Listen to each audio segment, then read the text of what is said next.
we're going to be discussing the differences between rodent baits, all on this edition of the Pest Geek Podcast.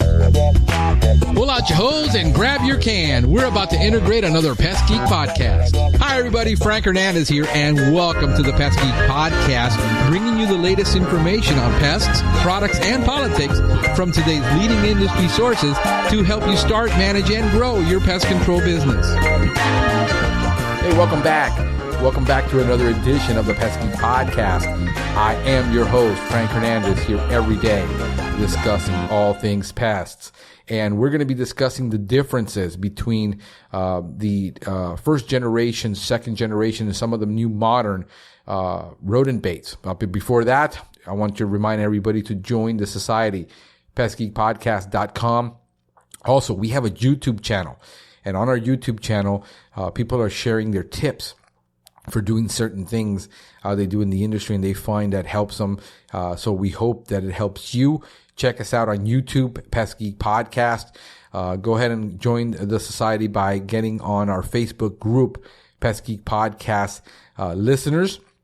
And there you'll be able to join in on the conversation and comment and also share your ideas about how to make this podcast better.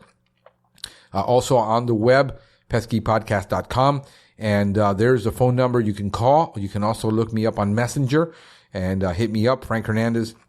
Actually, if you look up Franklin Hernandez, you should be able to find me. But on the show notes and everything is there on the podcast.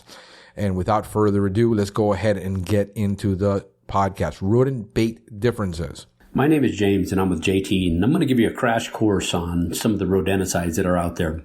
We have the first generation rodenticides, the second generation rodenticides, and then the non-anticoagulant baits related to pest control. It's what I'm going to talk about specifically.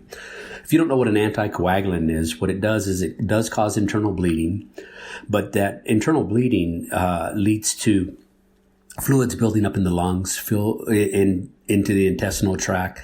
Blood goes where it shouldn't go, and that animal dies anywhere from 3 to 9 days with any anticoagulant. The delayed reaction, that 3 to 5 day death time, is good. It's good for our industry, and there is a safety factor because of it. That delayed reaction of an anticoagulant, if a dog were to get poisoned, vitamin K1 is the antidote. So that if that dog is treated, or they notice these symptoms in a dog, they take the dog to the vet, it's treated with vitamin K1. Strong chances are that dog is going to live. That's why it's a good bait. Rodents, they actually can consume a lethal dose of anticoagulants in one night.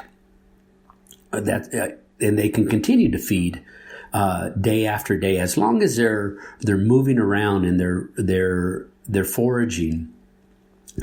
They're not feeling the bait. They're not feeling that poison in their body for a little bit. So in that time period, they're still able to eat. So day one, they eat the bait. It could be a lethal dose. Second day, they're able to eat still. The third day, they're able to eat still. So that bait is filled throughout their body. So they get more than a lethal dose of anticoagulants in their body. And that's where that risk comes into play. That risk to predators and scavengers. And with that second generation bait, it's considered, since it's considered stronger, it's actually more of a risk. But with all baits, I mean, first generation baits, second generation, it's all a risk. It's all a risk. So we have to be careful with it. So first generation baits are called multiple dose baits. They have been successful. I mean, for 40 years they were used in the industry, and they've done really well. Throughout the industry and throughout the world. The first generation baits have been really good, and some of the actives that you'll hear is warfarin, chlorphacinone, and then diphacinone. And we make, JT Eaton has a diphacinone bait block. We have the peanut butter block and we have the apple block in our first generation. They come in a 9-pound pail. They're scented. It's in the name, to attract those rodents. It is a first generation. We want them to eat a little bit more of it. That's why we put that scent in it.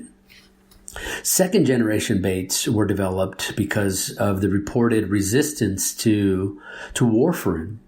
In 1982, they synthesized the molecule, and they made it stronger. I mean, there's some baits that were developed in 2000, some actives that were developed as late as 2008. I mean, that's not too long ago. But second generation baits are very persistent in the liver tissue.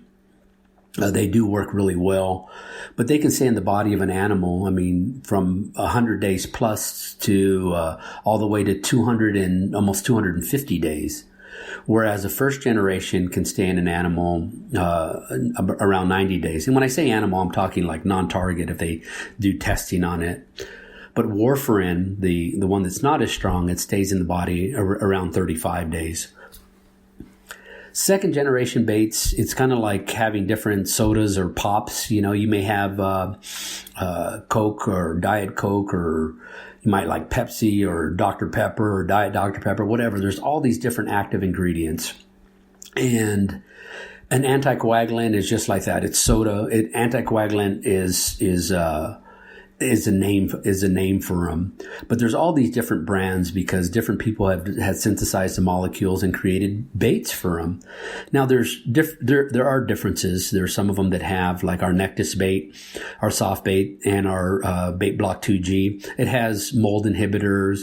There's scent in them. There's other stuff that makes the bait matrix a little bit different. But with second generation baits, they are good. They do work. Our Nectis, we're having great success with mice, with roof rats, because it's a sweeter bait. That's what separates us. What separates manufacturers is the bait matrix. Not necessarily that one active ingredient is better than the other. It all depends on what you're using it for. Moving on to non-anticoagulants, and I'll sum that up in a bit. Moving on to non-anticoagulant baits, there's bromethylene bait, and there's cholecalciferol. I'm going to just touch on those two because they relate more to structural pest control. Bromethylene was developed in 1985 because of that warfarin resistance. It's not an anticoagulant. It's very different. It's a pretty potent bait, where death occurs, 36 to 48 hours later after ingestion. But the cool thing about this bait, it's in our Top Gun bait. They're half-ounce blocks. 1 half-ounce blocks will kill 10 mice or 2 rats. But when we look at the bait, it's only in their stomach. Within 12 hours after eating bromethylene, they stop feeding. They call it a knockdown bait. They call it a takedown bait, or whatever you want to call it. They stop feeding off of it.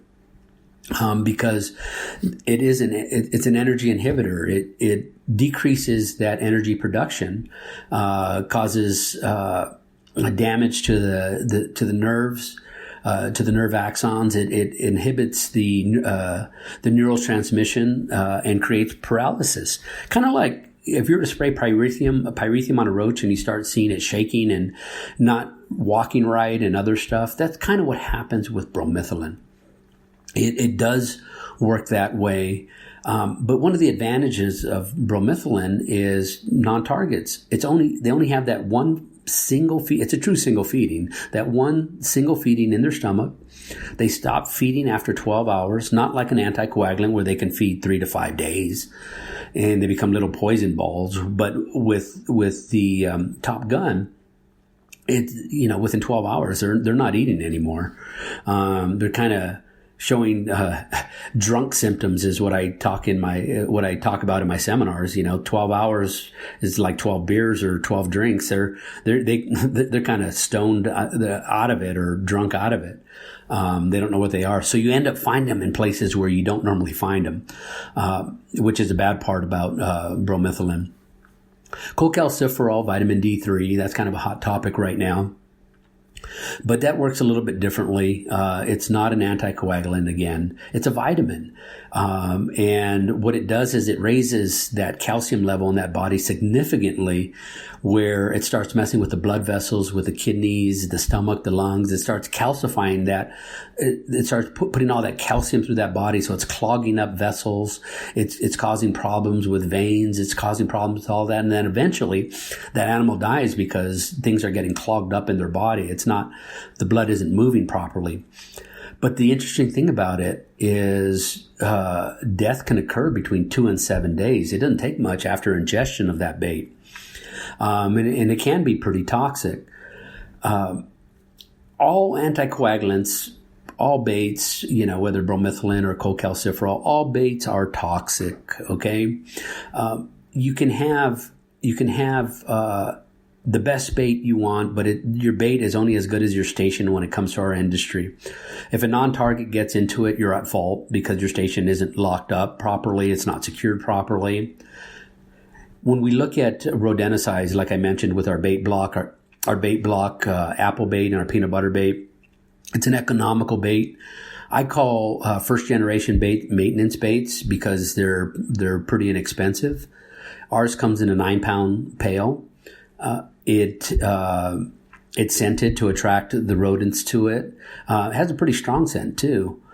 Our Nectis bait and our bait block 2G for second generation, are pretty palatable. It's a sweeter bait.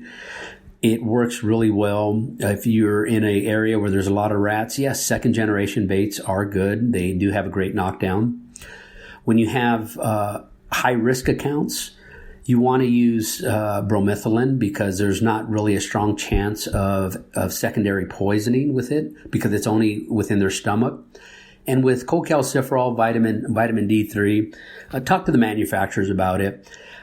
It is an alternative. They talk about food plants. They talk about safety. There is a safety factor when it comes to birds. When we look at the death time, though, I mean, between 2 and 7 days, it can be pretty toxic.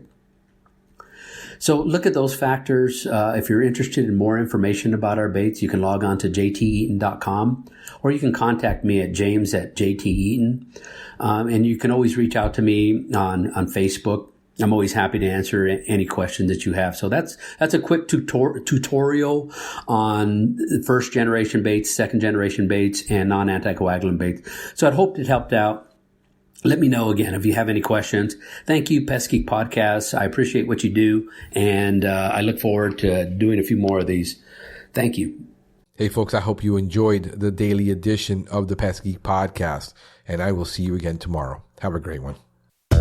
Thank you for listening to the Pest Geek Podcast. If you have enjoyed the Pest Geek Podcast, please give us a rating, write a review, or subscribe to the channel. You can join the Pest Geek Society by visiting pestgeekpodcast.com. Thank you for listening. See you next time.